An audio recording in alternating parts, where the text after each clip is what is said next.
الحمد للہ رب العالمین والعاقبۃ للمتقین والصلاة والسلام علی سید الانبیاء والمرسلین وعلی آلہ واصحابہ الطیبین الطاہرین اما بعد فاعوذ باللہ من الشیطان الرجیم بسم اللہ الرحمن الرحیم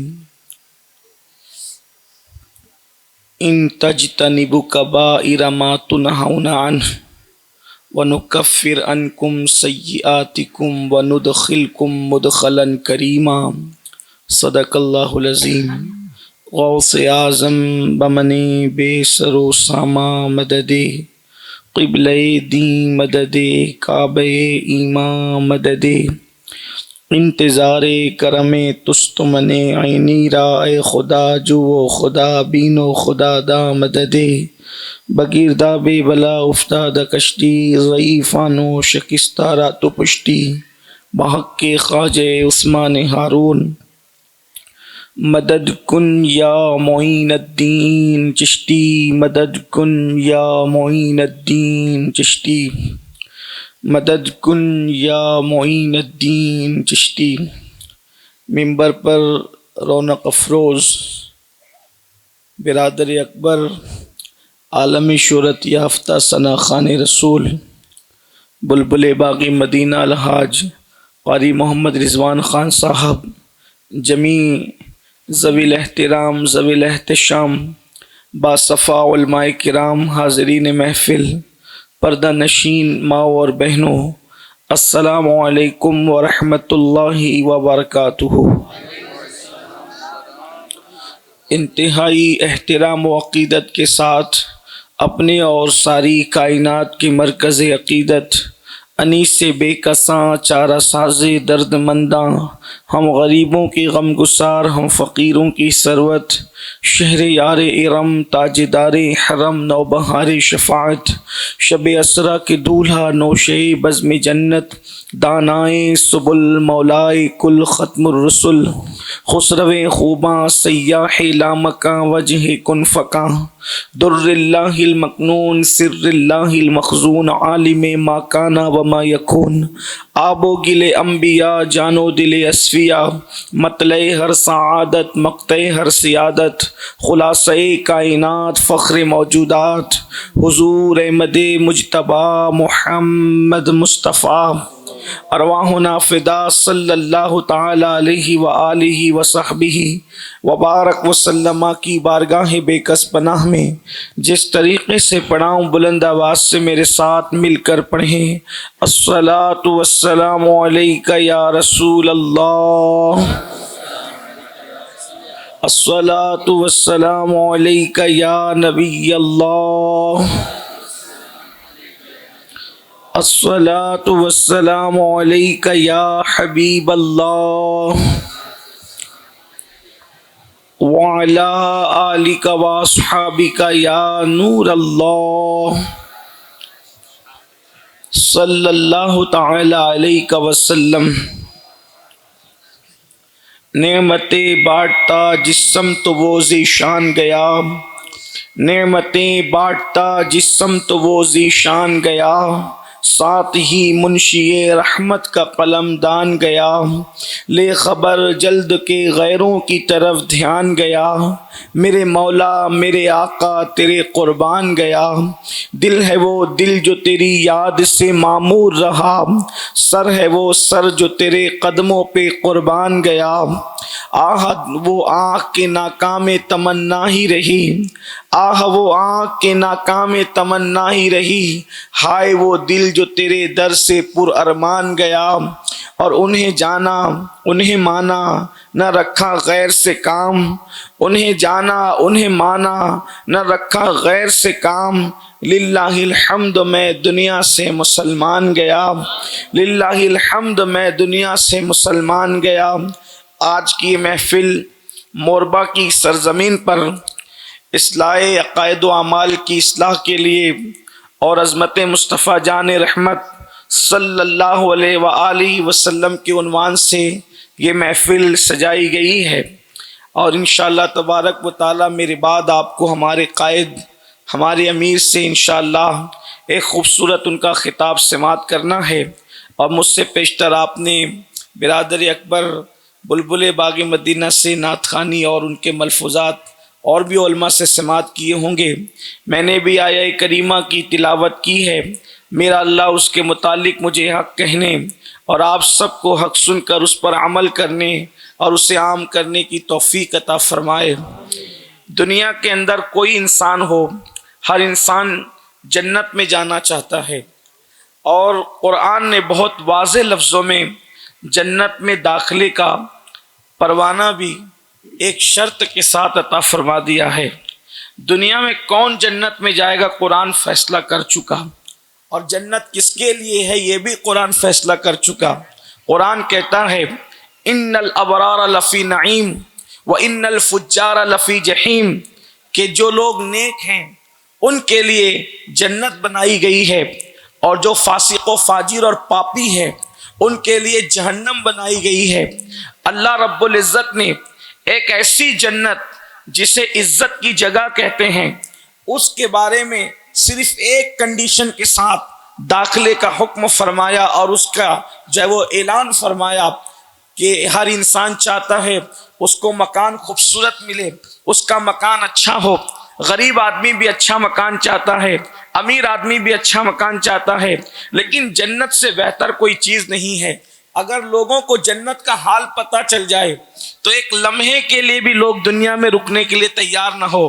اللہ رب العزت نے ہماری نگاہوں سے جنت کی نعمتوں کو چھپا کر دنیا کے اندر ہمیں رہنے کی مہلت عطا فرمائی ہے، ورنہ جس دن لوگوں کو جنت کا حال پتہ چلے گا اس دن لوگ فوری طور پر اس دنیا سے نکلنے کی تیاری کریں گے، بلکہ حالات یہ ہوں گے اللہ اکبر لوگ پاگل ہو جائیں اگر جنت کا ذکر سنیں۔ روایتوں میں آتا ہے اللہ اکبر کہ اگر کوئی جنت کی حور صرف اپنا کنگن اس دنیا کے اندر یوں کر دیں، یعنی کہ اس کی کلائی کا پہنا ہوا کنگن صرف اس کو وہ ایک جھلک یوں کرے تو پوری دنیا کے انسان اس کی روشنی اور اس کی انوار و تجلیات کی تاب نہ لا کر ساری دنیا کے انسان اندھے ہو جائیں، یہ کیفیت ہے اس کی۔ اور اللہ اکبر جنت کی نعمتوں کا حال یہ ہے کہ جیسے دنیا کے اندر ایک انسان 2-3 کپڑے پہنتا ہے تو اندر والا کپڑا نظر نہیں آتا، لیکن حدیث پاک میں آتا ہے کہ جنت کے اندر اللہ پاک ایک ایک جنتی کو 70 لباس پہنائے گا، لیکن پہلا لباس بھی نظر آئے گا اور آخری لباس بھی نظر آئے گا، یعنی 70 کے 70 لباس نظر آئیں گے۔ وہاں کھاؤ گے تو کوئی بدہضمی نہیں ہوگی، اور پھر وہاں حوروں کے ساتھ زندگی ہوگی۔ میرے آقا علیہ السلام کے پیارے دیوانوں، یہاں تک فرمایا گیا کہ جو بندہ اپنی آنکھوں کی حفاظت کرتا ہے، آنکھوں کی حفاظت کرتا ہے، یعنی کہ کوئی حسن کسی عورت کا، اجنبی عورت کا حسن اس کے سامنے ہوتا ہے، اور وہ صرف جو ہے یہ سوچ کر کے اپنی نظر پہ کنٹرول کر لے کہ مجھے اللہ دیکھ رہا ہے، اللہ کے رسول صلی اللہ علیہ وآلہ وسلم فرماتے ہیں اسی وقت اللہ اس کا 360 جنتی حوروں کے ساتھ نکاح فرما دیتا ہے، اسی وقت نکاح ہوتا ہے۔ آپ اندازہ فرمائیں، نگاہ پر کنٹرول کیا اور جنتی حوروں کے ساتھ نکاح ہوا۔ اس کا مطلب اگر انسان روزانہ نظروں پہ کنٹرول کرے تو روزانہ اس کا نکاح جنتی حوروں کے ساتھ ہو رہا ہے۔ حالانکہ یہ بات معاذ اللہ جیسے کہ غالب جیسے لوگوں کی زبان سے نکل گیا کہ ہم کو معلوم ہے جنت کی حقیقت، لیکن دل کو بہلانے کے لیے غالب یہ خیال اچھا ہے، واللہ یہ کوئی دل کو بہلانے کی بات نہیں ہے، یہ بات حقیقت ہے۔ بلکہ جنت اتنی خوبصورت ہے کہ ادریس علیہ السلام گئے تو واپس لوٹ کے نہیں آئے، اتنی خوبصورت ہے جنت۔ اب آپ اندازہ فرمائیں، یہاں ایک بات اور عقیدے کی عرض کر دی جائے کہ جب جنت اتنی خوبصورت ہے کہ ادریس جیسا نبی جا کر کے واپس نہیں آتا ہے، اور جنت بنتی کیسے ہے یا جنت سجتی کیسے ہے، تو اللہ اکبر میرے امام جنت کی روشنی اور اس کی سجاوٹ کا ذکر کرتے ہوئے کہتے ہیں کہ بچا جو تلوے کا ان کے دھون، بچا جو تلووں کا ان کے دھون، بنا وہ جنت کا رنگ روغن، ان کے تلووں کا دھون بچتا ہے تو جنت کا رنگ روغن بنتا ہے۔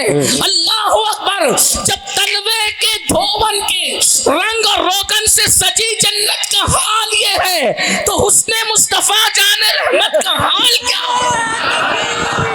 نعرہ تکبیر، نعرہ رسالت، علماء اہل سنت۔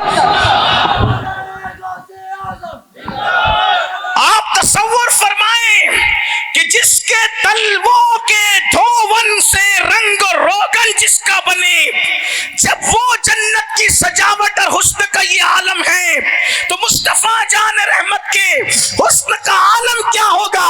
اسی لیے تو میرے امام کہتے ہیں وہ کمال حسن حضور ہے کہ گمان نقص جہاں نہیں، اور یہی پھول خار سے دور ہے، یہی شمع ہے کہ دھواں نہیں۔ کیا حسن مصطفیٰ کی شان ہوگی؟ لیکن میں جنت کا تذکرہ کر رہا تھا اور وہ مالک جنت ہے، مصطفیٰ جان رحمت مالک جنت ہے، اس لیے کہ آپ نے اصلاح معاشرہ کے ساتھ ساتھ عظمت مصطفیٰ جان رحمت کا تذکرہ بھی رکھا ہے۔ بلکہ ہم تو یہ کہتے ہیں واللہ کوئی دنیا میں اصلاح ہو ہی نہیں سکتی جس میں ذکر مصطفیٰ جان رحمت نہ ہو۔ سب سے پہلے ذکر مصطفیٰ جان رحمت ہے۔ ذکر مصطفیٰ جان رحمت کے بغیر نہ کوئی ذکر ہے، نہ کوئی فکر ہے، نہ کوئی عبادت ہے، نہ کوئی عبادت کی لذت ہے، بلکہ اللہ نے تو یہ فرمایا محبوب میں نے تیرا ذکر تیرے لیے بلند کیا، وَرَفَعْنَا لَكَ ذِكْرَكَ، تیرے لیے تیرا ذکر بلند کیا۔ کیسے بلند کیا؟ فرمایا جہاں جہاں میرا ذکر ہوگا وہاں تیرا ذکر ہوگا۔ اشہد ان لا الہ الا اللہ اگر اذان میں کہا جائے گا تو اشہد ان محمد الرسول اللہ بھی کہا جائے گا۔ اگر نماز کے اندر التحیات للہ والصلوات میرے لیے کہا جائے گا تو السلام علیکہ ایھا النبی تیرے لیے کہا جائے گا۔ اندازہ تو کریں، بلکہ یہاں تک کہہ دیا جب میرا ذکر ہو اور تیرا ذکر نہ ہو تو ایسا ذکر میں قبول ہی نہیں کروں گا۔ جہاں میرا ذکر، محبت تو دیکھیں، جہاں میرا ذکر ہو اور تیرا ذکر نہ ہو تو میں ایسا ذکر قبول نہیں کروں گا۔ لیکن ہاں جہاں تیرا ہو جائے اور میرا نہ ہو تو تیرا ذکر میرا ہی ذکر ہے۔ کیا محبت ہے! کیا اسی لیے میرے امام کہتے ہیں ذکر خدا جو ان سے جدا چاہو نجدیو واللہ ذکر حق نہیں کنجی سقر کی ہے۔ ایک بات یاد آئی، ذکر مصطفیٰ کی بات ہے۔ کچھ لوگ سوچتے ہیں حضور ہی کا ذکر کیوں؟ ہم نے کہا اللہ سے پوچھو، اس لیے کہ ہم نے تو عشق کو بانٹ دیا علاقوں میں، خطوں میں، قبیلوں میں اور مکاتب فکر میں۔ میں کہتا ہوں مکاتب فکر بند کرو، مکاتب فکر بند کرو اور میکدے عشق کی طرف بڑھو۔ مکاتب فکر بے ادبیاں سکھاتے ہیں اور میکدے عشق ایمان کی معراج اور اس کی بلندی تک پہنچاتا ہے۔ اسی لیے ہمارا مسلک عشق و محبت ہے اور ہمارا امام بھی امام عشق و محبت ہے۔ ہمارے یہاں عشق و محبت کے سوا، بلکہ تو انہوں نے کہہ دیا ہم عشق کے بندے ہیں۔ پوری دنیا گالی دیتی رہی، وہ کہتے ہیں جو کہنا ہے کہتے رہو، ہم عشق کے بندے ہیں، کیوں بات بڑھائی؟ باتیں کرتے رہیے جس کو جو کرنا، لیکن حقیقت جو ہے وہ یہ ہے۔ ایک مرتبہ لوگوں نے اللہ کے رسول سے پوچھا یا رسول اللہ یہ بتائیں کہ اللہ کیسا ہے؟ توجہ ہے آپ کی، عظمت مصطفیٰ جان رحمت کی بات ہے، میں قرآن پیش کر رہا ہوں۔ میں اپنی گفتگو کو جو آیت پڑھی اس پہ بھی ذکر کروں گا وقت رہا تو، لیکن بات آئی ہے تو عرض کروں، کیونکہ جب عاشق لوگوں کے چہروں کو دیکھو تو پھر دل پہ عشق کے تار ہی جو ہے وہ ایسے چھڑتے ہیں دل کے بربت پر کہ دل چاہتا ہے کہ اب اس کے سوا کوئی نغمہ نہ گنگنایا جائے، اس لیے کہ یہی وہ نغمہ ہے جو ہر سانس پہ گایا نہیں جاتا۔ محبت کے لیے کچھ خاص دل مخصوص ہوتے ہیں، یہ وہ نغمہ ہے جو ہر سانس پہ گایا نہیں جاتا۔ لیکن موربہ والو توجہ ہے آپ کی، کس اللہ کے رسول سے حضور سے پوچھا گیا اللہ کیسا ہے؟ اللہ کیسا؟ آپ توجہ کریں کیسا ہے اللہ؟ تو اللہ پاک نے ایک صورت کو اپنے لیے خاص کی اور اس میں اللہ کا پاک نے گویا کہ فیصلہ فرمایا کہ میرے سوا کسی کا ذکر نہیں ہوگا، اسی لیے اس کو خاص کیا اور اس کو سورۃ الخاص نہیں رکھا بلکہ اس کا نام سورۃ الاخلاص رکھا۔ علماء سے پوچھیں خاص اور اخلاص میں کتنا فرق ہے، تفضیل کے ساتھ ہے نا، جیسے کبیر بڑا، اکبر بہت بڑا، صحیح سمجھتے ہیں نا آپ، یعنی تفضیل کے ساتھ یہ تو اس میں خالص پیور، اب پیور کس کو کہتے ہیں؟ پیور کا مطلب اس میں کوئی دوسری جنس نہیں ملی ہو، یہ پیور، لیکن اس کا نام سورہ خالص نہیں ہے، جس میں اللہ نے اپنی شان بیان کی اس کا نام ہے سورۃ الاخلاص، ان تفضیل کے ساتھ، یعنی خالص سے بھی بڑھ کر۔ اسی لیے آپ دیکھیں ہر سورت میں کچھ نہ کچھ ملا جلا کر مضمون آیا ہے، سورۃ الفاتحہ میں ملے جلے مضامین، بقرہ میں ملے جلے مضامین، آل عمران میں ملے جلے مضامین، اسی طریقے سے سورۃ المائدہ میں، انعام میں، اور جتنی صورتیں دیکھ لیں سب میں ملے جلے مضامین، حتیٰ کہ سب سے مختصر صورت ہے سورۃ العصر اور مختصر صورت ہے سورۃ الکوثر، اس میں بھی ایک مضمون نہیں ہے، کم سے کم 4 مضمون اس کے اندر بیان کر دیے گئے ہیں۔ اگر آپ عصر کو دیکھیں تو والعصر، زمانے کی قسم آ گئی، اس کے بعد ان الانسان لفی خسر، اور انسان گھاٹے میں ہے، ایک مضمون آ گیا، گھاٹے سے کون بچتا ہے؟ الا الذین آمنوا، جو ایمان لائے، اور وتواصوا بالحق وتواصوا بالصبر، جنہوں نے حق کی وصیت کی، صبر پر جمے رہے۔ 4 مضمون ایک صورت میں۔ سورۃ الکوثر مختصر صورت، انا اعطیناک الکوثر، اے محبوب ہم نے آپ کو کثرتیں عطا کی، ایک مضمون ہو گیا عظمت مصطفیٰ پر، پھر اس کے بعد فصلی لربک وانحر، پھر اس کے بعد 2 مضمون اور بیان کیے، سو آپ نماز پڑھیے، قربانی کیجیے، ان شانیک هو الابتر، 4تھا مضمون اس میں بھی آ گیا، اور جو آپ کا دشمن ہے وہ ہر بھلائی سے محروم ہے، ہر خیر سے محروم ہے۔ اتنی مختصر صورت میں 4 مضمون بیان کیے، لیکن جس کو اپنے لیے خاص کیا، توجہ کرنا، قرآن کی بات کر رہا ہوں، غور فرمانا، جس کو اپنے لیے خاص کیا، اخلاص کیا، نہ اس میں جنت بیان کریں گے، نہ جہنم بیان کریں گے، نہ شیطان کا تذکرہ کریں گے، نہ فرشتوں کا تذکرہ کریں گے، نہ انبیاء کا تذکرہ کریں گے، نہ اولیاء کا تذکرہ کریں گے۔ ایک سورۃ الفاتحہ ہے، سب کا تذکرہ آ گیا، صراط الذین انعمت علیہم، انعام یافتہ بندوں کے راستے پر چلا، انعام یافتہ بندوں کی فہرست آگے بیان کی، تفسیر قرآن بالقرآن کے تحت انعم اللہ علیہم من النبیین والصدیقین والشہداء والصالحین، یعنی آپ دیکھیں کوئی صورت ایسی نہیں ہے جس میں ایک مضمون ہے۔ اور پھر قرآن کی خوبصورتی بھی یہ ہے، کلام اللہ کا حسن کیا کہیے اس کو، کہ اللہ اکبر، عنوان بدلتا ہے، بدلتے وقت پتہ بھی نہیں چلتا ہے، اور عنوان مکمل بدل جاتا ہے۔ یہ قرآن مقدس کا نظم ہے، اور یہ قرآن مقدس کی صورتوں کا بلکہ آیتوں کا ربط ہے، جیسے موتیوں کی طرح پرے ہوئے مضامین ہے، بلکہ یہ کہہ دوں کہ موتیوں کی طرح پرے ہوئے مضامین کہنے کو بھی ہلکا جملہ سمجھتا ہوں۔ قرآن کے تسلسل کو دیکھ کر موتیاں اپنے آپ کو ایک دوسرے کے ساتھ پرو کر کے حسن و جمال پایا کرتی ہے، یہ ہے قرآن مقدس کا نظم و ضبط۔ لیکن سنیں، جس سورت کو اپنے لیے خاص کیا، خاص کا مطلب بلکہ اخلاص کیا، جس کو مطلب اس کے اندر کچھ نہیں، ہم بولتے ہیں نا اخلاص کے ساتھ کام کرو، اخلاص کا مطلب کیا؟ ایک ہی کے لیے کام کرو، اخلاص کے ساتھ عبادت کرو کہ ایک ہی کے لیے عبادت کرو، اخلاص کے ساتھ پیار کرو مطلب ایک ہی کے لیے، جس میں دوسرا آ گیا وہ اخلاص نہ رہا۔ جیسے مثال کے طور پہ آپ کہتے ہیں پیور، گھی پیور ہے، تو گھی کا پیور ہوگا جب گھی دیسی گھی اور دیسی گھی ہوگا، اس میں اگر دوسرا ملے گا، آپ کیا کیا کہتے ہیں؟ نقلی گھی کو کیا کہتے ہیں؟ بناسپتی گھی کہہ دیں، ڈالڈا کہہ دیں، وہ ملا تو بولو پیور رہا، بولو، حالانکہ دونوں گھی ہے لیکن رہا پیور نہیں۔ بلکہ یہ بھی تاجروں کی اربنیوں کی اصطلاح میں یہ بھی ہے کہ بھینس کا گھی تو بھینس کا ہی ہوگا، اگر گائے کا گھی اس میں مل گیا تو بھی پیور نہیں ہوگا، حالانکہ دونوں گھی ہے مگر پیور نہیں ہوگا۔ بات سمجھ میں آتی ہے؟ بھینس کا دودھ ہی پیور ہے، بھینس اور گائے کا مل گیا تو پیور نہ رہا، ڈنڈی مار دی، بے ایمانی کر دی، یہی تو ہے۔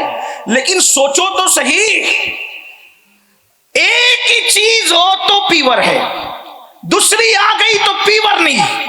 اور قرآن میں ایک سورت ہے جو خالص نہیں بلکہ اخلاص ہے، اور اس میں یہ بیان کیا جا رہا ہے کہ اللہ کیسا ہے، اور اس کا مضمون یہ ہے کہ نہ جنت کا ذکر، نہ دوزخ کا ذکر، نہ قیامت کا ذکر، نہ حشر کا ذکر، نہ نشر کا ذکر، نہ دوست کا ذکر، نہ دشمن کا ذکر، کسی کا ذکر نہیں، صرف میرا ہی ذکر ہوگا۔ اللہ گویا فرما رہے ہیں میرا ہی ذکر ہوگا۔ تو اللہ فرماتا ہے تو تیرا ذکر کیسے ہوگا؟ هو اللہ احد اللہ الصمد لم یلد ولم یولد ولم یکن لہ کفوا احد۔ کیسا ہے اللہ؟ تو کہا وہ ہے اور ایک ہے، اور وہ بے نیاز ہے، اور نہ وہ کسی سے جنم لیتا ہے اور نہ اس سے کسی نے جنم لیا ہے، اور وہ اس کی کوئی جورو جاتا نہیں ہے اور کوئی اس کا ہمسر نہیں ہے۔ پورا اپنا بیان کر دیا، لیکن جب اخلاص میں جبریل، میکائیل، اسرافیل، اسرائیل، ابراہیم، آدم، نوح سب کسی کو بیان نہیں کیا، جب صرف اپنے آپ کو بیان کرنا ہوا تو اپنے آپ کو بیان کرنے سے پہلے کسی کا ذکر خود لاتا ہے اور لا کر بتاتا ہے۔ کیا ہو اللہ احد کہنے سے پہلے خود ہی کہتا ہے قل، اے محبوب آپ فرما دے، اے محبوب آپ فرما دے، اے محبوب آپ فرما دے، یعنی میرے ذکر سے پہلے تیرا ذکر ہوگا کہ محبوب آپ فرما دے۔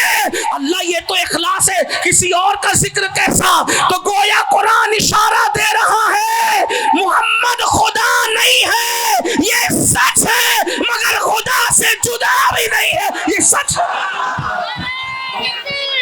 نعرہ تکبیر، نعرہ رسالت، علماء اہل سنت۔ اخلاص میں دوئی نہیں ہے، اور جہاں دوئی ہے وہاں اخلاص نہیں ہے، اور یہ سورۃ الاخلاص بھی ہے اور ذکر مصطفیٰ بھی ہے۔ تو پتہ چلا اللہ کا ہمارا نبی اگرچہ خدا نہیں اور ہرگز خدا نہیں ہے، لیکن خدا سے جدا بھی نہیں۔ ذکر خدا جو ان سے جدا چاہو نجدیو، واللہ ذکر حق نہیں کنجی سکر کی ہے۔ دیکھا اس قدر اللہ محبوب کا ذکر کرتا ہے، لیکن آپ سے پوچھتا ہوں جنت اتنی خوبصورت ہے تو مالک جنت کتنا خوبصورت ہوگا؟ اور مالک جنت محمد رسول اللہ اتنے خوبصورت ہے تو خالق جنت کے حسن کا عالم کیا ہوگا؟ مولانا جمیل الرحمان کہتے کیا حسن ہے اے سید ابرار تمہارا۔ مولانا جمیل الرحمان کہتے کیا حسن ہے اے سید ابرار تمہارا، اللہ بھی ہے طالب دیدار تمہارا، اور کیوں دید کے مشتاق نہ ہو حضرت یوسف، اللہ کا دیدار ہے دیدار تمہارا۔ کیا حسن جمال ہے، حضور علیہ السلام کا کیا کمال ہے۔ تو آپ اندازہ فرمائیں کہ جنت اتنی خوبصورت ہے کہ ادریس علیہ السلام گئے واپس نہیں آئے، وہ جنت ملے گی۔ آج ہر آدمی ٹھیکیدار بنا ہے کہ مجھے ملے گی، قرآن کہتا ہے ملے گی کس کو؟ تو قرآن کہتا ہے ان تجتنبوا کبائر ما تنہون عنہ، اگر تم بڑے گناہوں سے بچو، گناہ کبیرہ سے بچو جو تمہارے لیے منع کر دیے گئے۔ کس سے بچنا ہے؟ توجہ کریں، ایمان اور عقیدہ اگر سلامت ہے ایک ہی کنڈیشن پہ جنت ملنی ہے، کیا؟ گناہ کبیرہ سے بچو جو تم پر منع کر دیے گئے ہیں۔ پھر کیا کہا؟ وَنُكَفِّرْ عَنْكُمْ سَيِّئَاتِكُمْ، بڑے گناہوں سے تم بچو گے، اس کے بعد کے سارے گناہ تو ہم یوں ہی معاف کر دیں گے۔ اگر کبیرہ سے بچو گے دوسرے ہم خود ہی معاف کر دیں گے۔ اور پھر کیا وعدہ کیا؟ وَنُدْخِلْكُمْ مدخلاً کریما، اور ہم تمہیں عزت کے ٹھکانے کی جگہ یعنی جنت میں داخل فرما دیں گے۔ جنت کس کو ملے گی؟ گناہ کبیرہ سے بچنے والوں کو۔ اور گناہ کبیرہ کیا ہے؟ اور قرآن نے کیا کہا؟ وَنُدْخِلْكُمْ مُدْخَلًا كَرِيمًا، عزت کے ٹھکانے میں، عزت کے مقام پہ داخل کریں جسے جنت کے۔ اور یاد رکھنا اللہ جہاں ڈراتا ہے، توجہ کرنا قرآن کا نظم یہ بھی، جہاں اللہ ڈراتا ہے جس کو وعید کہتے ہیں، وہ سزا دے گا یا نہیں دے گا، اس میں دو چیزیں ہیں۔ توجہ ہے آپ کی، یہی خاص بات ہے۔ اگر اللہ ڈرائے کہ ہم جہنم میں ڈالیں گے تو اس میں دو چیزیں، وہ ڈالے گا بھی نہیں بھی ڈالے گا۔ کیوں؟ کیونکہ وعید ہے۔ وعید بیان کر کے اس کو مکمل نہ کرنا یہ کرم ہے۔ توجہ، وعید مثال کے طور پہ باپ بچے کا اسکول نہیں جائے گا تو ماروں گا، لیکن اگر وہ مارے تو اس نے عدل کیا، اور اگر نہیں مارے تو اس نے کرم کیا۔ یہ جھوٹ نہیں ہوگا۔ کیوں؟ کیونکہ اس نے وعید کی، ڈرایا تو جہاں جہاں وعید ہے وہاں دو احتمال ہے، کیا؟ یا تو سزا ملے گی یا تو معاف کرے گا یہ، لیکن جہاں وعدہ کرتا ہے وہاں ایک ہی کنڈیشن ہے کہ جو وعدہ کیا ہے ان اللہ لا یخلف المیعاد، اس کا وعدہ غلط نہیں ہو سکتا۔ تو اب کیا معنی بن رہے آیت کے؟ وَنُدْخِلْكُمْ مُدْخَلًا کریما، یہ وعدہ ہے، وعدہ وعید میں دو چیزیں، یا تو ہوگا یا تو نہیں ہوگا، اگر سزا دے تو عدل ہے، معاف کر دے تو کرم ہے، اور حالانکہ وہ خود کہتا ہے حدیث قدسی میں سبقت رحمتی علی غضبی، کہ میری رحمت میرے غضب پہ سبقت لے گئی ہے، یعنی کہ وہاں تو تم کرم ہی کرم کا جلوہ دیکھو گے، مگر وہ وعدے کے خلاف نہیں کرے گا تو اعلان کیا جاتا ہے اگر تم گناہ کبیرہ سے بچو گے تو ہم تمہیں عزت کے ٹھکانے جنت میں داخل کریں گے۔ یہ اللہ کا وعدہ ہے، گناہ کبیرہ سے دنیا میں بچتے چلے جاؤ اور جنت کی راہ کے مسافر بنتے چلے جاؤ۔ صحابہ کرام نے پوچھا یا رسول اللہ گناہ کبیرہ کیا ہے، یعنی بڑے گناہ کیا ہے؟ تو پہلے سن لے، صغیرہ کبیرہ یہ تو محققین فقہا نے بیان کیے ہیں، لیکن حقیقت میں کوئی گناہ چھوٹا نہیں ہے، اسی لیے کسی گناہ کو چھوٹا سمجھ کر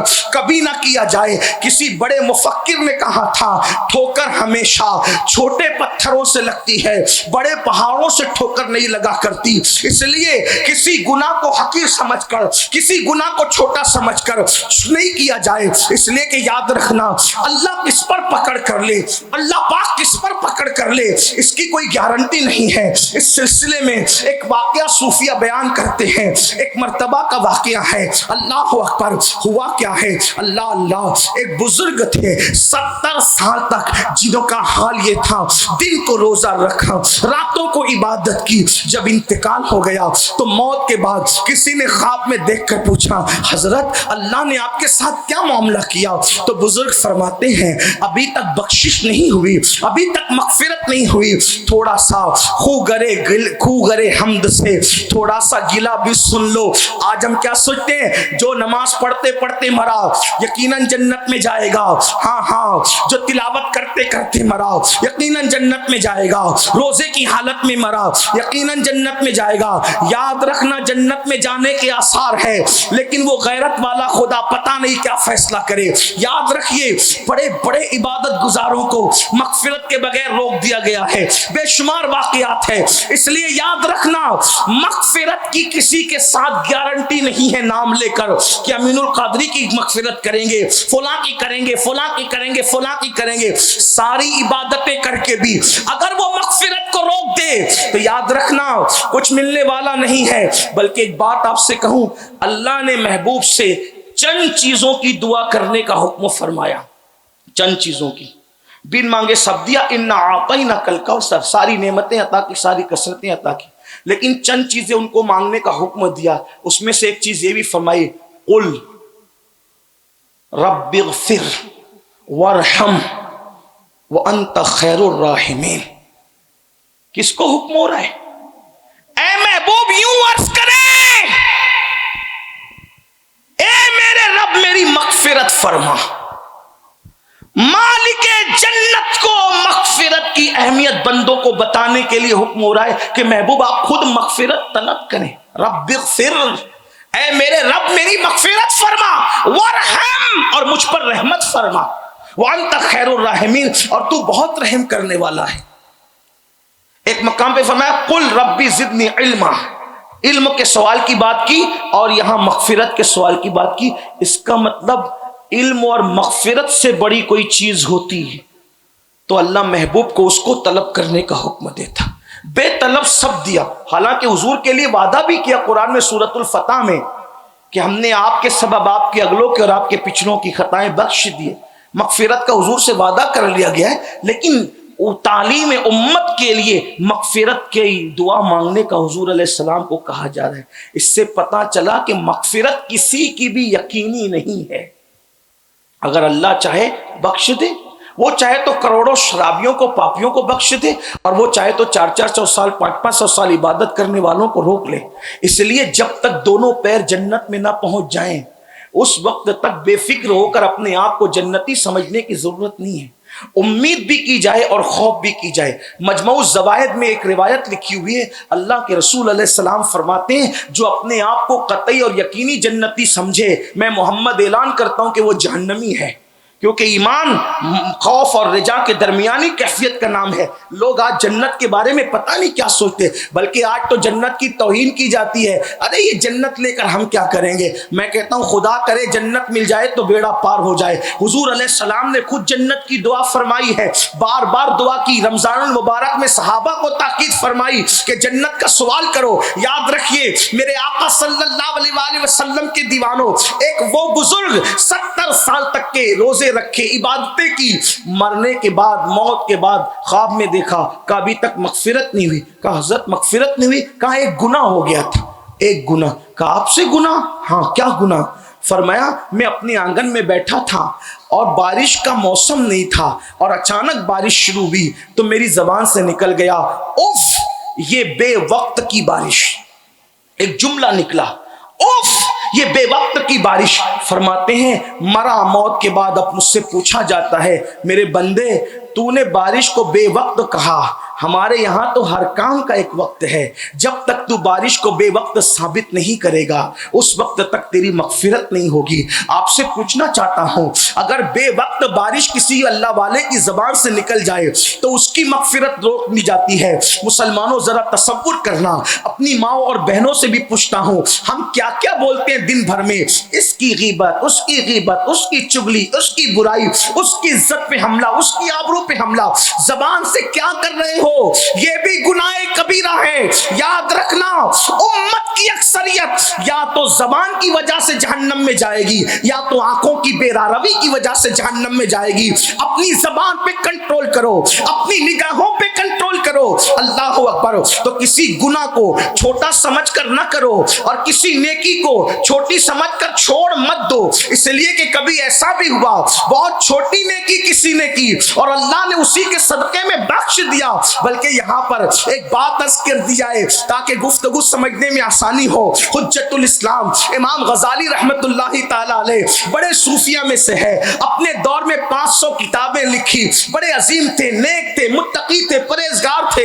آج بھی ان کی کتابوں میں وہ تاثیر ہے کہ مضامین بیان کر دو تو لوگوں کے دل پر چوٹ کرتے ان کے بیان کردہ مضامین. جب ان کا انتقال ہوا, اللہ اکبر, انتقال ہوا تو انتقال کے بعد کیا ہوا؟ اللہ اکبر, اللہ اکبر. کسی نے سوال کیا کہ اے امام غزالی اللہ نے آپ کے ساتھ کیا کیا؟ فرمایا بیٹا ساری عبادتیں تو درجے بلند کر گئی, ساری کتابیں لکھنا تو درجے بلند کر گئی, ساری نیکیاں تو درجے بلند کر گئی, مغفرت اس بات پر ہوئی جس کی توقع نہ تھی. ایک بہت چھوٹی سی نیکی کی وجہ سے مغفرت ہوئی. کہا وہ کیسے؟ کہا کہ ایک دن میں کتاب لکھ رہا تھا, کتاب لکھتے لکھتے میرے کاغذ پر اللہ اکبر ایک چونٹی آئی جس کے منہ میں دانا تھا اور وہ دانا لے کر کے چل رہی تھی. میں نے سوچا غزالی اٹھا قلم اور دبا دے اس چونٹی کو, تو میں نے قلم اٹھایا چونٹی کو دبانے کے لیے, لیکن فوراً خیال آیا غزالی ایک ننھی سی چونٹی کو مار کر تجھے ملنا کیا ہے, ایک کمزور سی چونٹی کو مار کر تجھے ملنا کیا ہے, یہ اللہ کی مخلوق ہے. میں نے سوچا چلو نہیں مارتے پھونک دیتے ہیں. جیسے ہی پھونکنا چاہا تو دل میں خیال آیا کتنی محنتوں کے بعد یہ چونٹی کے منہ میں دانا آیا ہوگا, کتنی محنتوں سے اس نے ڈھونڈا ہوگا. تو پھونک دے گا چونٹی الگ جائے گی, دانا الگ جائے گا. ایک مخلوق خدا کے منہ سے دانا چھیننے کا وبال اپنے سر نہ لو غزالی. میں نے نہ پھونکا نہ قلم اٹھا کر کے اس کو مارا, قلم رکھ دیا, انتظار کرنے لگا. چونٹی گزرتی رہی گزرتی رہی گزرتی رہی حتیٰ کہ چونٹی گزر گئی. اتنے دیر تک میں اپنے کام میں مصروف نہ رہا اور وہ چونٹی کو میں نے گزرنے دیا. بس اتنا ہی تھا. میرے اللہ کی بارگاہ میں پہنچا تو رب نے فرمایا غزالی میری مخلوق کمزور تھی اور تو نے رحم کیا.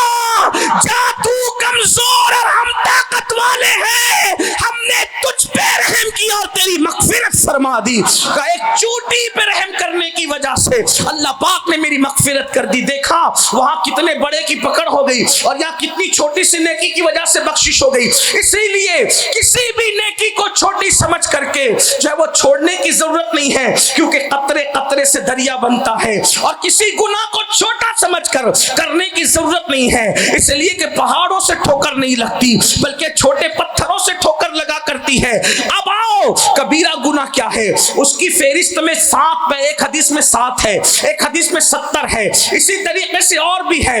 بعض لوگوں نے 500 تک گنائے ہیں, لیکن جتنی اس میں وقت میں گنجائش ہے آئیے اس کا ذکر کرتے ہیں. نمبر 1 اکبر الکبائر جو ہے, یعنی سب گناہوں میں جو بڑا گناہ ہے اس کو شرک کہا گیا ہے. پتا چلا شرک کبھی نہ کرنا. اور شرک کیا ہے اتنا اشارہ سمجھتے ہیں, واقعی ایک ایک عنوان تفصیل طلب ہے. شرک یہ ہے کہ اللہ کی ذات و صفات میں, یعنی جو چیز اللہ کے لیے خاص ہے, اللہ کی ذات و صفات میں کسی کو شریک کرنا, یہ شرک ہے. اور علماء سے اب اس کی تفصیلات آپ پوچھ سکتے ہیں. حالانکہ کچھ لوگ شرک پر اتنے جری ہیں, شرک کا فتویٰ لگانے میں ہاتھ میں گنڈا پہنا تو کہا مشرک ہو گیا, قبر پر گیا تو کہا مشرک ہو گیا, اور یا رسول اللہ کہا تو کہا مشرک ہو گیا. خدا جانے شرک کی ان کے یہاں کیا تعریف ہے. ارے نادان, جو چیز اللہ کے لیے خاص ہے اس کو کرنے سے آدمی مشرک ہوتا ہے. تو قبر پہ جانا یہ کون سا شرک ہے, بلکہ قبر پہ جانا یہ تو قاطع شرک ہے, اس لیے کہ اللہ قبر سے پاک ہے,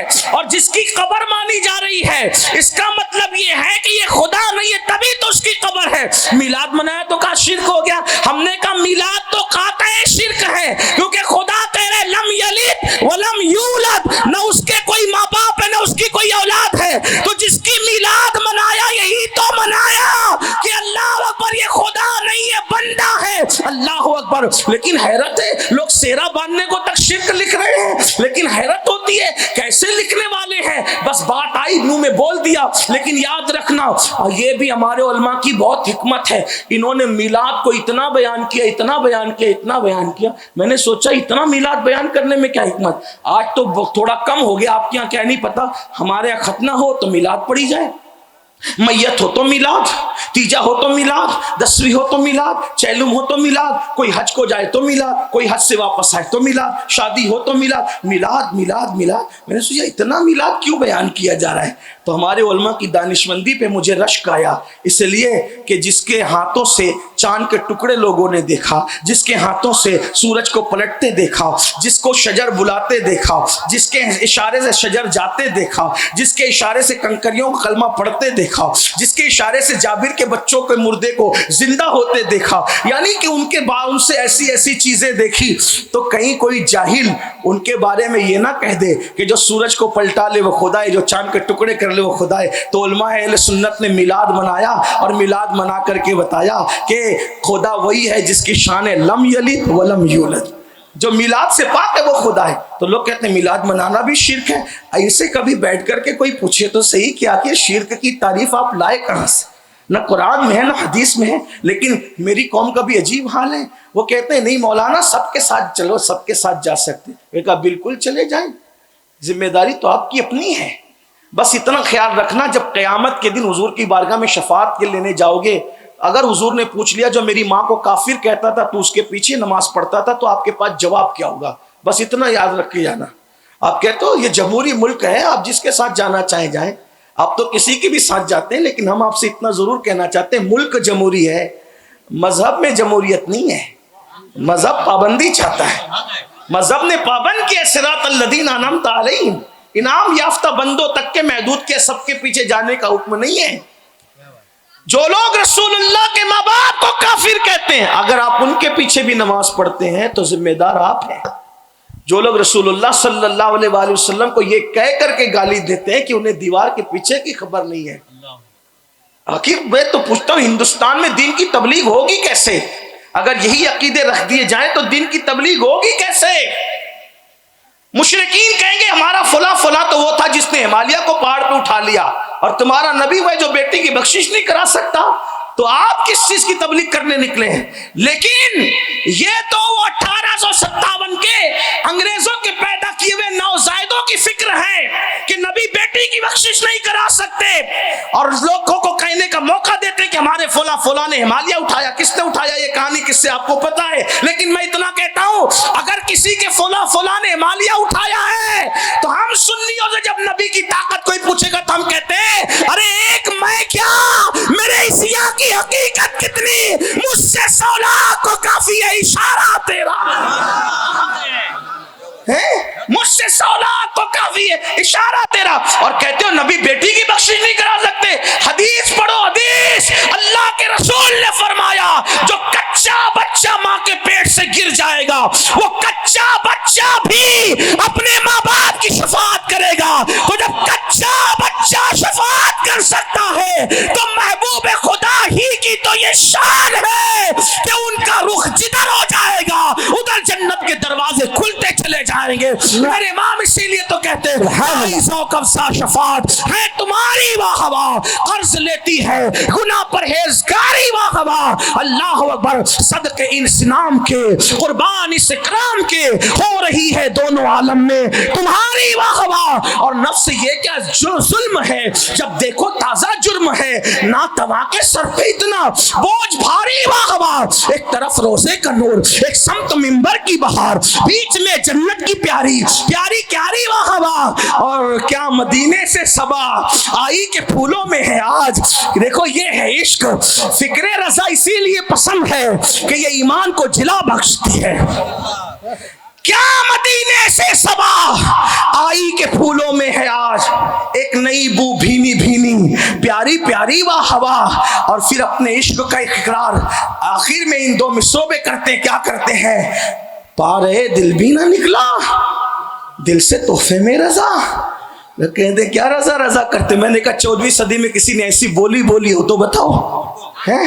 غالب اور اقبال کی شاعری جس میں رشک کرے، میر کی شاعری جس کا منہ تکے، ملیحہ جوش ملی آبادی جس کی شاعری پر برشک میں جوش میں آ جائے، وہ میرے امام کی فکر ہے، فکر رضا ہے. یہ شاعری نہیں، یہ سچا عشق مصطفیٰ. کیا کہتے ہیں، پارے دل بھی نہ نکلا دل سے تحفے میں رضا. ان سگانے کو سے اتنی جان پیاری واہ واہ. سگانے کو کہتے ہیں حضور کے دروازے کے بیٹھے ہوئے کتے، کوے یار کے کتے. لوگ کہتے ہیں وہاں کتے دکھتے ہی نہیں. میں نے کہا وہاں تمہیں کیا نظر آئیں گے، وہاں بھی تو ان کتوں کو دیکھنے کے لیے اہل نظر کی ضرورت ہے. ہاں ہاں، پارے دل بھی نہ نکلا دل سے تحفے میں رضا. ان سگانے کوں سے اتنی جان پیاری واہ واہ. تو شرک اکبر القبائر نمبر 2، گناہ کبیرہ نمبر 2، نماز کا ترک گناہ کبیر. اللہ کے رسول علیہ السلام نے اس پر لمبی گفتگو نہیں کروں گا، بہت گفتگو کی ہے اس پر، لیکن صرف اشارہ دے رہا ہوں عنوان کی مناسبت سے. اللہ کے رسول علیہ السلام نے فرمایا من ترک الصلاۃ متعمدا فقد کفر. جس نے جان بوجھ کر نماز چھوڑ دی وہ کفر کی حد تک پہنچ گیا. صحابہ کہتے ہیں جو نماز پڑھتا تھا ہم اس کو مسلمان سمجھتے تھے، جو نماز نہیں پڑھتا تھا ہم اس کو مسلمان نہیں سمجھتے، اور جو جماعت سے نہیں پڑھتا تھا اس کو منافق سمجھا جاتا تھا. اللہ اکبر. اور آج نماز کہاں ہے؟ لوگ تو یہ بھی کہتے ہیں نماز کی کیا ضرورت ہے. کہ یہ کچھ لوگ ایسے بھی آ گئے، ارے تمہیں نماز کی کیا ضرورت ہے، جو پہنچے ہوئے ہیں ان کو نماز کی کیا ضرورت، جو نہیں پہنچے ان کو ضرورت ہے. ہم نے کہا ہم نے تو دیکھا کہ امام حسین نے آخری وقت تک نماز پڑھی، کیا وہ نہیں پہنچے تھے؟ رسول اللہ نے آخری وقت تک نماز پڑھی. حیرت کی بات ہے. بڑی معذرت کے ساتھ ہم بھی پیر رکھتے ہیں، پیر کا ادب کرتے ہیں، لیکن میں اپنی قوم سے یہ شکایت ضرور کرنے کا حق رکھتا ہوں کہ ہم قادری بنے، چشتی بنے، نقشبندی بنے، رفائی بنے، شاذلی بنے، دسوکی بنے، طبقاتی بنے، مداری بنے، وارسی بنے، سب بنے، کیا ہم مسلمان بھی بنے؟ ہم مسلمان بھی بنے؟ آپ کہیں گے کیا بات کرتے ہیں آپ. میں نے کہا اگر پیر تحفہ دے دے، ٹوپی کا تحفہ، رومال کا تحفہ، مامے کا تحفہ، کتنا سنبھال کے رکھتے ہو، کفن میں ساتھ لے جائیں گے مولانا. میں نے کہا ہم نے بھی کچھ تبرکات رکھے ہیں، مبارک ہو، لیکن آپ سے پوچھتا ہوں پیر کا دیے ہوئے تحفے کی اتنی قدر ہے، اللہ کے دیے ہوئے تحفے کی کیا قدر کر رہے ہیں؟ آپ بتائیں. یہ تحفہ اللہ نے دیا، اور کس کے ہاتھ سے دیا؟ یہ تحفہ اللہ نے دیا، کس کے ہاتھ سے؟ کائنات کا جو سب سے بڑا پیر تھا اس کے ہاتھ سے بھیجا تحفہ. ہے ان سے بڑا کوئی پیر؟ داتا علی حجویری فرماتے ہیں رسول اللہ جیسا کوئی پیر نہیں ہے اور ابو بکر صدیق جیسا کوئی مرید نہیں ہے. ایسے پیر کے ہاتھ سے تحفہ، اس کی کیا قدر ہے؟ فجر میں سوتے پڑے ہیں، ظہر کا حال کیا ہے، مغرب کا حال کیا ہے، عشاء کا سب جان رہے ہیں. یہ بھی گناہ کبیرہ ہے. اس کا مطلب یہ ہے اگر نماز کا دامن ہاتھ میں نہیں، جنت بھول جائیں آپ. بڑی معذرت کے ساتھ جملے سخت لگے معاف کرنا، جنت بھول جائیں، اس لیے کہ نماز چھوڑ کر ایمان پہ خاتمہ ہونے کے لالے ہیں. بلکہ حدیث پاک تو یہاں تک کہ فتاوی رضویہ میں امام اہل سنت نے حدیث لکھی توجہ کریں کیا لکھتے ہیں، اگر کوئی نمازی ہو، نماز کا پابند ہو لیکن رکوع صحیح نہیں کرتا، نماز کا پابند ہو لیکن رکوع صحیح نہیں کرتا جیسا کرنے کا حکم ہے، تو ڈر ہے مرے گا تو کافر ہو کر کے مرے گا۔ جو اذان سن کر اذان کا جواب نہیں دیتا، دنیا کی بات میں مصروف رہتا ہے، ڈر ہے مرے گا تو کافر ہو کے مرے گا۔ ارے نادان جو اذان کا جواب نہ دے، جو رکوع صحیح نہ کرے، اس کے کفر پر خاتمے کا اندیشہ ہے۔ تو جو لوگ سرے سے نماز پڑھتے ہی نہیں، ان کا ایمان پہ خاتمہ کیسے ہوگا؟ ذرا اس پر بھی تو غور کیا جائے۔ یہ نہیں کہتا کہ ہر بے نمازی کافر ہو کے مرتا، یہ نہیں کہہ رہا ہوں، مفہوم مخالف نہ مراد لیا جائے، لیکن اتنا ضرور یاد رکھنا، جن کے ہاتھوں میں نماز کا دامن نہیں ہے، ڈر ہے کہ مرے گا تو کفر پہ مرے گا، خوف ہے کہ مرے گا تو کفر پہ مرے گا، اس لیے اپنے حال پہ رحم کرو۔ پھر فرمایا کبیرہ گناہوں میں یہ بھی ہے جھوٹ۔ آج جھوٹ بھی کثرت سے بولا جاتا ہے، بلکہ میرے آقا علیہ السلام تو ٹیک لگا کے بیٹھے ہوئے تھے جب یہ بات کر رہے تھے، لیکن جب جھوٹ کی بات آئی تو حضور نے ٹیک چھوڑ دیا، اور ٹیک چھوڑ کے فرمایا کہ جھوٹ بھی گناہ کبیرہ ہے۔ بلکہ پوچھا گیا کیا مسلمان بدی کر سکتا ہے؟ آقا علیہ السلام نے فرمایا ہاں، اگر نفس ورگلا دے، شیطان بہکا دے تو کر سکتا ہے۔ کیا مسلمان فلاں گناہ کر سکتا ہے؟ کہا ہاں وہ بھی کر سکتا ہے۔ پھر پوچھا کیا مسلمان جھوٹ بول سکتا ہے؟ اللہ کے رسول نے فرمایا نہیں، مسلمان جھوٹ نہیں بول سکتا، کیونکہ جو جھوٹ بولتا ہے یہ منافق کی صفت ہے، منافق کی۔ آج تو جھوٹ کو کوئی گناہ بھی نہیں سمجھتا، بلکہ حیرت تو اس بات پر ہے ماں باپ بچوں کو سکھاتے ہیں جھوٹ بولنا۔ کوئی باہر کھڑا ہے، فلاں ہے گھر میں، کہا کہہ دو نہیں ہے، کہا کہہ دو نہیں ہے۔ میں کہتا ہوں اپنے بچوں کو جھوٹا ہم بنا رہے ہیں، اور کل یہی بچہ جب پلٹ کر کے ہمیں جھوٹ بول کے اپنا فن دکھاتا ہے، ہوتا بڑا جھوٹا ہے، باپ کی فرما برداری نہیں کرتا، جھوٹا کس نے بنایا؟ اور آپ سے پوچھتا ہوں، مخلوق کی خوشی کے لیے خالق کو ناراض کرتے ہو؟ اگر آپ کہہ دو کہ نہیں ملنا چاہتے، وہ آپ کا بگاڑ کیا لے گا؟ گھر میں بیٹھے ہیں، ابھی نکلے نہیں ہے، پہنچنے کا ٹائم تھا، کہاں پہنچے؟ کہاں نکل گیا، بس راستے میں ہوں، حالانکہ بیٹھا ہے گھر میں۔ اگر بول دو کہ گھر میں بیٹھا ہوں، لیٹ ہو گیا یار نہیں نکل سکتا، اس میں کون سی گردن اتار لینی؟ مخلوق کو خوش کرنے کے لیے خالق کو ناراض نہ کرو۔ بلکہ آج جو بچے بگڑ رہے نا، بچے ماں باپ کی وجہ سے بگڑ رہے۔ گھر کے اندر کا ماحول اتنا گندا کر رکھا ہے کہ ہمارے بچوں کو گناہ کے لیے کہیں ٹریننگ لینے جانے کی ضرورت نہیں ہے، وہ ماں باپ ہی سے ساری گندگی سیکھتے ہیں۔ آج کل بڑا مسئلہ چل رہا ہے، بیٹیاں بھاگ رہی ہیں، بیٹیاں بھاگ رہی ہیں۔ میں نے کہا کس نے ٹریننگ دی بیٹیوں کو بھگانے کی؟ کوئی آیا تھا؟ نیکیوں کی تربیت دینے کے لیے تو علماء مبلغین آتے ہیں، گناہوں کی تربیت دینے کون آتا ہے؟ یہ سب گھر کا ماحول ہے۔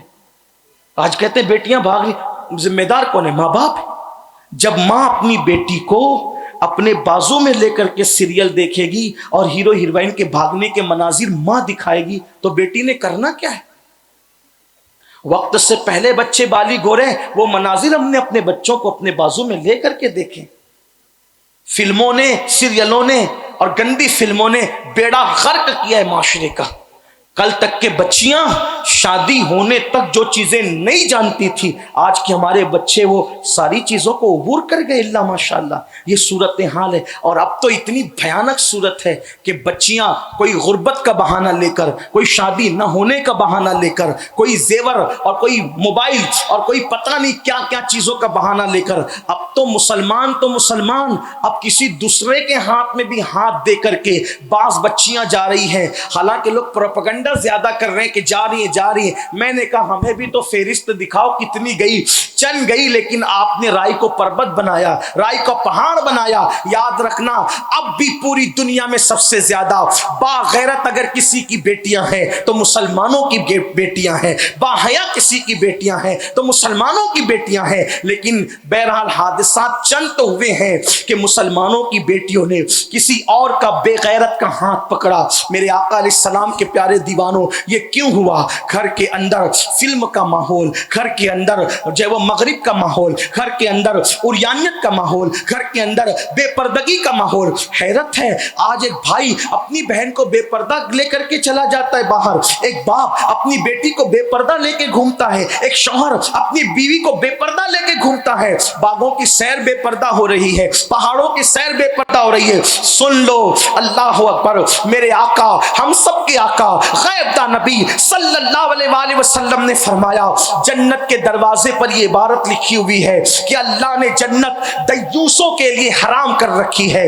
جنت دیوس کے لیے حرام ہے، حرام. اللہ اکبر. صحابہ کرام نے پوچھا یا رسول اللہ یہ دیوس کون ہے؟ تو آقا فرماتے ہیں جس گھر کی عورتیں بے پردہ گھومیں، بدی میں مبتلا رہیں اور ان کے گھر کے مردوں کو اطلاع ہونے کے بعد وہ ان کو نہ روکیں، وہ مرد دیوس ہے، دیوس. نہ اللہ ان کی نمازیں قبول کرتا ہے، نہ ان کی دعائیں قبول کرتا ہے. آپ سے پوچھتا ہوں، جب موٹے لباس کی بات ہو تو آپ کہتے ہیں یہ مولوی لوگ تو دقیانوسی سوچ کے لوگ ہیں، ابھی لوگ موٹے لباس کیسے پہنیں گے؟ پردے کی بات ہو تو لوگ کہتے ہیں مولوی لوگ کیا پردے کی بات کرتے ہیں، منہ پہ پردہ رکھنے سے دم گھٹتا ہے. میں کہتا ہوں قدرت نے 3 سال تک تانا دینے والوں کو بتا دیا دم گھٹتا ہے. ماسک پہنتے نہیں تھے، منہ چھپا کے گھومتے نہیں تھے، تب دم نہیں گھٹتا تھا. تو لوگ کہتے ہیں نہیں مولانا بیماری سے بچنے کے لیے منہ چھپا لیا.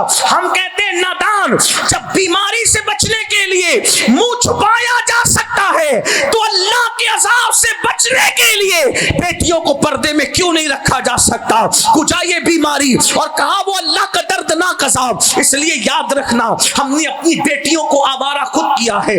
ہم نے سیدہ فاطمہ الزہرا، ام المومنین خدیجہ الکبریٰ، حضرت ام المومنین عائشہ صدیقہ، ان کی زندگی بچیوں کو بتائی نہیں، ہماری بچیاں جانتی نہیں ہے. اللہ اکبر. اگر کوئی خاتون یہ کہہ کر کہ غربت کی وجہ سے میں نے کسی کا ہاتھ پکڑ لیا، تو میں آپ کو بتانا یہ چاہتا ہوں اے میرے آقا صلی اللہ علیہ وآلہ وسلم کے دیوانوں، اللہ اکبر، اگر میرے نبی کی شہزادی طیبہ، طاہرہ، عابدہ، زاہدہ، راقیہ، ساجدہ، نقیہ، تقیہ، زکیہ، ام ابیہا، ام الحسنین، مخدومہ کائنات، ملکہ فردوس بری، سیدہ فاطمہ الزہرا اگر چاہتی تو روزانہ نیا لباس پہن سکتی تھی، روزانہ جنت کا کھانا آ سکتا تھا. خدا نے ان کے بابا کو اتنا اختیار دیا تھا، وہ لوگ چاہتے تو روز جنت کا کھانا کھاتے. لیکن آپ جانتے ہیں ایک مہینے تک سیدہ فاطمہ کے گھر میں ایسے بھی حالات گزرے کہ مہینہ بھر تک سیدہ فاطمہ کے گھر کا چولہا نہیں جلتا تھا. اور اللہ جب چولہا جلتا بھی تھا تو آٹا خود ہی پیستی تھی، پانی خود ہی بھرتی تھی. مولائے کائنات سیدنا علی کے مرتضیٰ کرم اللہ تعالی وجہہ الکریم فرماتے ہیں چکی چلانے کی وجہ سے فاطمہ الزہرا کے ہاتھوں میں گٹے پڑ گئے تھے اور پانی کا مشکیزہ اٹھانے کی وجہ سے سیدہ فاطمہ الزہرا کی پشت پر مشکیزے کا نشان پڑ گیا تھا.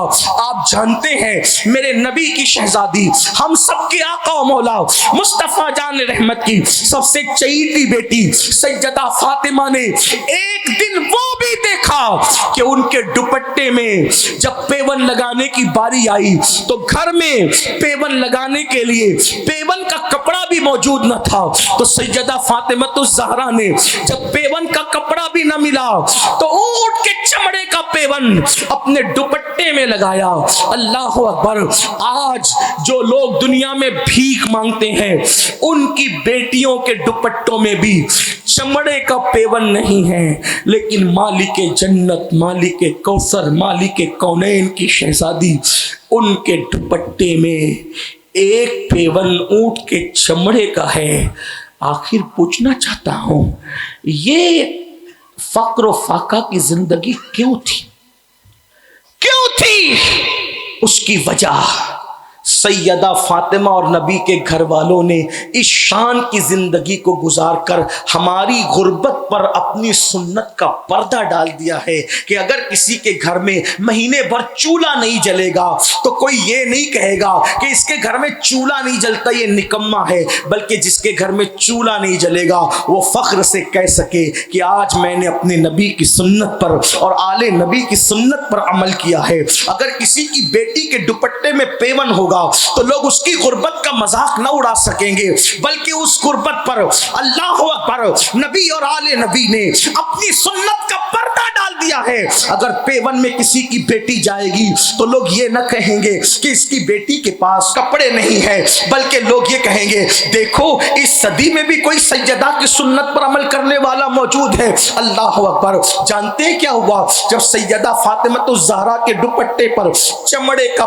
پیون لگا تو میرے آقا آئے اور آ کر اپنی بیٹی کے دوپٹے پر جب چمڑے کا پیون دیکھا تو اللہ کے رسول سید الصابرین سید الشاکرین مصطفیٰ جان رحمت نے بیٹی کے سر پہ جب چمڑے کا پیون والا دوپٹہ دیکھا تو آنکھوں میں آنسو آ گئے، آقا رو پڑے۔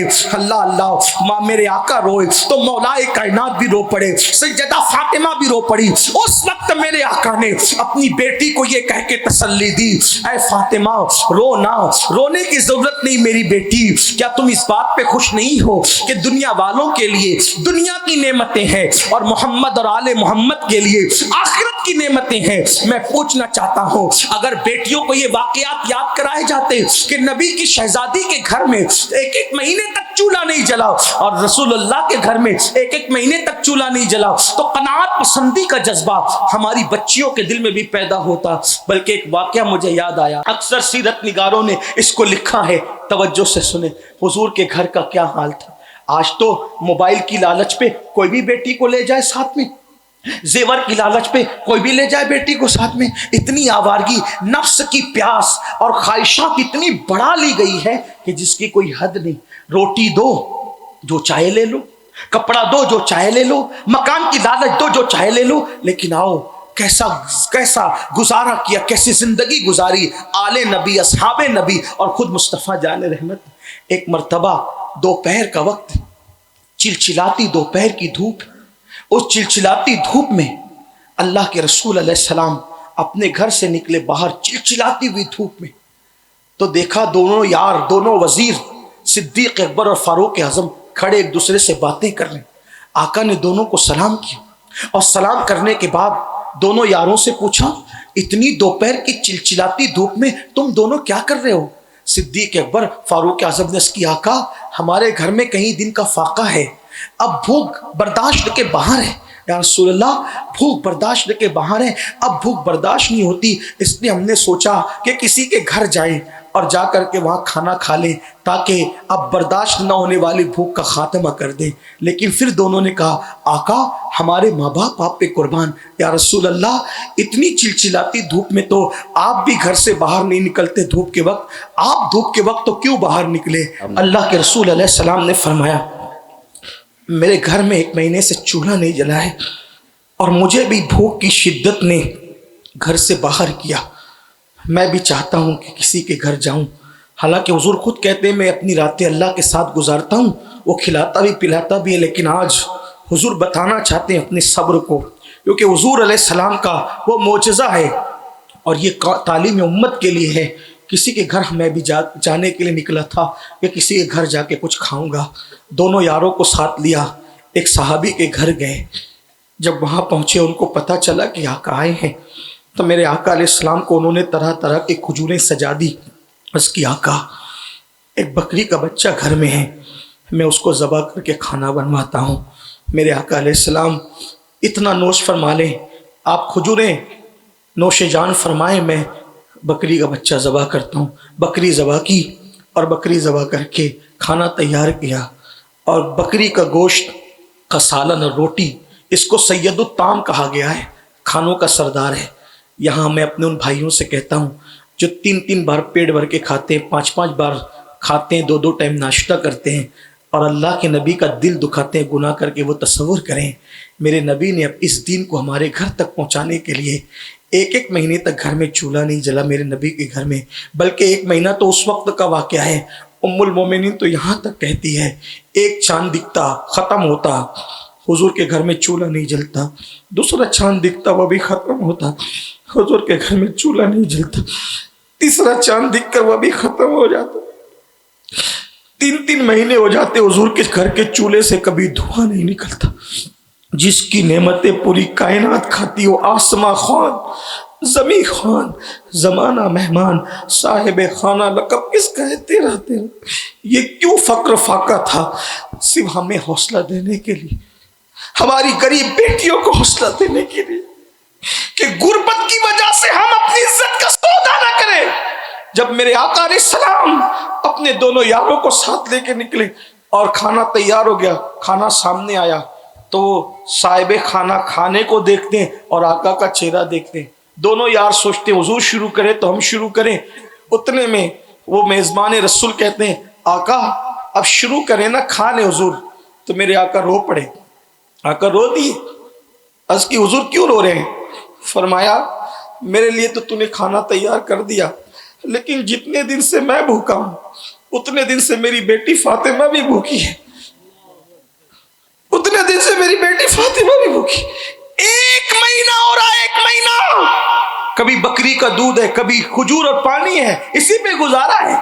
آخر مالک جنت دنیا میں سب سے زیادہ مالدار اگر کوئی انسان پیدا ہوا ہے تو صرف مصطفیٰ جان رحمت ہے. نہ ان سے پہلے کوئی اتنا مالدار ہے، نہ ان کے بعد کوئی اتنا مالدار ہے. وجہ یہ ہے کہ کوئی ایک ریاست کا، کوئی ایک ملک کا، کوئی ایک خطے کا، کوئی ایک قبیلے کا مالک ہے، لیکن میرے نبی کو تو اللہ نے پوری کائنات کا مالک بنایا ہے. خالق کل نے آپ کو مالک کل بنا دیا. دونوں جہاں آپ کے قبضہ و اختیار میں، اور میں تو مالک ہی کہوں گا کہ وہ مالک کے حبیب یعنی محبوب و محب میں نہیں میرا تیرا وہی لا مکان کے مکی ہوئے، سر عرش تخت نشی ہوئے. یہ نبی ہیں جن کے ہیں یہ مکان، وہ خدا ہے جس کا مکان نہیں، اور نہیں ان کی ملک میں آسماں کہ زمین نہیں کہ زمان نہیں. اللہ اکبر. میرے آقا فرماتے ہیں کہ مجھے تیرا کھانا دیکھ کر میری شہزادی فاطمہ کی بھوک یاد آ گئی ہے. جتنے دن کا میں بھوکا ہوں اتنے دن کی میری شہزادی فاطمہ بھی بھوکی ہے. اگر تم اجازت دو، توجہ کریں انداز دیکھیں، اگر تم اجازت دو تو تھوڑا سا کھانا میں اپنی فاطمہ کے گھر بھجوا دوں. وہ رو پڑے آقا یہ سب آپ کا ہے حضور. تو میرے آقا نے روٹی اٹھائی، اس پہ چند بوٹیاں رکھی اور فرمایا لے جاؤ میری بیٹی کو پہنچا دینا کہ تیرے بابا یہاں کھا رہے، آپ وہاں پر نوش جان فرمائیں. آپ سے پوچھتا ہوں یہ اچھا ایک چیز میرے سمجھ میں نہیں آتی، میں آپ کو لیکن اس کو سمجھانا چاہتا ہوں کہ اگر آج آپ کی بستی کے امام کے گھر کا یہ آپ کو حال پتہ چل جائے کہ اس کے گھر میں چولہا نہیں جلا، تو دین سے 1000 غفلت کے بعد بھی آپ کیا کرو گے؟ راشن کا انبار لگا دو گے. ابھی لاک ڈاؤن کے اندر ہم نے دیکھا مسلمانوں نے اتنا ریلیف بانٹا کہ غریب لوگ دکانداروں کو مال بیچنے شروع کر دیے. یعنی اتنی دین سے دوری کے بعد بھی ایک دوسرے کا اتنا خیال ہے. تو نبی کے گھر میں 3 مہینے چولہا نہیں جلتا تھا، لیکن کوئی صحابی وہاں لا کے دیتے کیوں نہیں تھے؟ ایک بات سوال پیدا ہوتا ہے، اگر آپ بتائیں نا، جو اپنی جان قربان کر دیں، جو اپنی جان قربان کر دیں، مکے جیسا وطن قربان کر دیں، ماں باپ قربان کر دیں، رشتہ داریاں قربان کر دیں، پھر وہ حضور کے گھر لا کے دیتے کیوں نہیں تھے؟ پتہ ہے فاقے ہوتے تھے مگر اتنی رازداری سے ہوتے تھے کہ فاقہ نبی کے گھر میں ہو رہا ہے، صدیق اکبر کو خبر نہیں ہے، اتنی رازداری سے.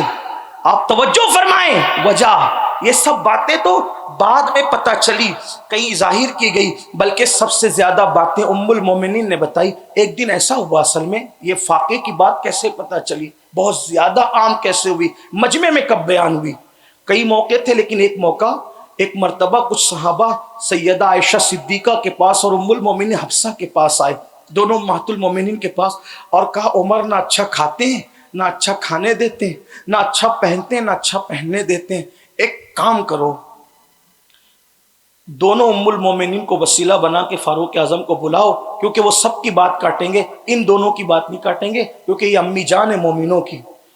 سب لوگ آئے، حضور کی ازواج سے کہا کہ حضور کی ازواج کو کہو کہ عمر کو بلا کے کہیں، ان کی بات مانیں گے. دونوں ام المومنین نے فاروق اعظم کو بلایا اور کہا عمر اتنی دولت آ گئی، اتنی فتوحات ہو گئی، تو تم بھی اچھا کھاؤ، ان کو بھی اچھا کھانے دو، اچھا پہنو پہننے دو. تو فاروق اعظم نے اس سے پہلے کہ وہ کوئی بات قبول کرتے دونوں امہات المومنین سے کہا تم تو حضور کی گھر والیاں ہو، تم تو حضور کے گھر میں رہی ہو، بتاؤ سچ کہنا بتانا اے نبی کی پیاری پیاری ازواج، کیا نبی کے گھر میں ایک دسترخوان پر کبھی 2 سالن جمع ہوئے تھے؟ اصحاب کی موجودگی میں پوچھا، حضور کے گھر میں ایک دسترخوان پہ کبھی 2 سالن جمع ہوئے تھے؟ فاروق اعظم نے کہا کیا ایسا نہیں ہوتا تھا کہ رسول اللہ نے سوکھی روٹی کو پانی میں بھگو کر کے کھایا ہے؟ ایسا نہیں تھا؟ انہوں نے اقرار کیا ہاں ایسا ہی تھا۔ کیا ایسا نہیں تھا سالن کی بجائے اللہ کے نبی سرکے میں سوکھی روٹی ڈبا کے کھاتے تھے؟ کیا ایسا نہیں تھا کہ حضور علیہ السلام جب فاقہ کرتے تھے تو کبھی کبھی ایک مرتبہ میں پیٹ پہ 3 پتھر بھی باندھنے کی نوبت آ جاتی تھی؟ ایسا نہیں تھا کہ حضور جب بستر پہ لیٹتے تھے تو چارپائی پر جو وہ چادر بھی نہیں ہوتی تھی، بغیر چارپائی پہ لیٹتے تھے تو نشان پڑ جاتے تھے رسیوں کے جسم اقدس پر؟ کیا ایسا نہیں تھا کہ تکیے کے بغیر اللہ کے رسول ہاتھ کا سرانہ بناتے تھے؟